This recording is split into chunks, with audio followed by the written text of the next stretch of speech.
Hello বন্ধুরা, তোমরা সবাই কেমন আছো? তো চলে এলাম তোমাদের কাছে আবার একটা নতুন ব্লগ নিয়ে। তো চলো দেখে নাও, আমি আমার বর দুজনে মিলে বাইকে করে যাচ্ছি কোথায়, তোমাদের সারপ্রাইজ। যে পরে সব কিছু তোমরা দেখতে পারবে। তো চলে এসেছি কল্পতরুর মেলা। তোমরা নিশ্চয়ই জানো যে দুর্গাপুরে কল্পতরু মেলা কত বিখ্যাত, আর কিছু বলার নেই। সবাই জানো যে ডেমন ব্রিজের সামনে মেলাটা হয়। তো দেখো, আমাদের পার্কিংয়ে গাড়ি রাখা হয়ে গেছে। এবারে মেলাতে আমরা প্রবেশ করছি। তো আমার বর ফোনে এত ব্যস্ত, কিচ্ছু বলার নেই। তো দেখো মেলার সামনেটা কি সুন্দর সাজানো হয়েছে।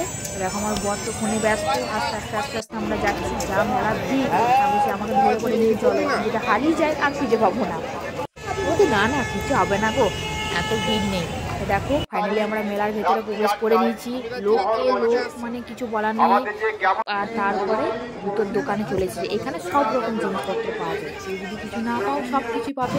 আমার বর বলছে বেলুনগুলো কোনটা ফাটাবো বলো, সেটা ফাটাও। ফাটিয়ে দিয়েছে। দেখ কত রকম লাইট ঘরের সামনে রাখতে পারো, খুব ভালো লাগবে লাইটগুলো দেখে। তো বাচ্চাদের কত খেলনা, গাড়িগুলো এসেছে, এগুলোতে বাচ্চারা চেপে মজা পাবে।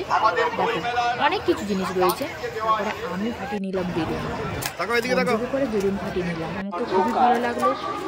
তারপর তো কিছু তো খেতে হবে, আর মেলাতে ফুচকা তো খেতে হবেই, কিছু বলার নেই। ফুচকা খাওয়া দাওয়া হয়ে গেল।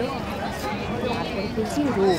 রোল খাওয়ার পর তো আমাকে খাবার থেকে নামতে হবে মেলাতে, যে খাবার কেনা হয়ে গেছে। এবার আমরা বাড়ি যাবো। তার জন্য দেখো কত কিছু কিনেছি, তোমাদেরকে দেখানো হয়নি। দেখে নাও কত কিছু কেনা হয়েছে। যদি ব্লগটা ভালো লাগে লাইক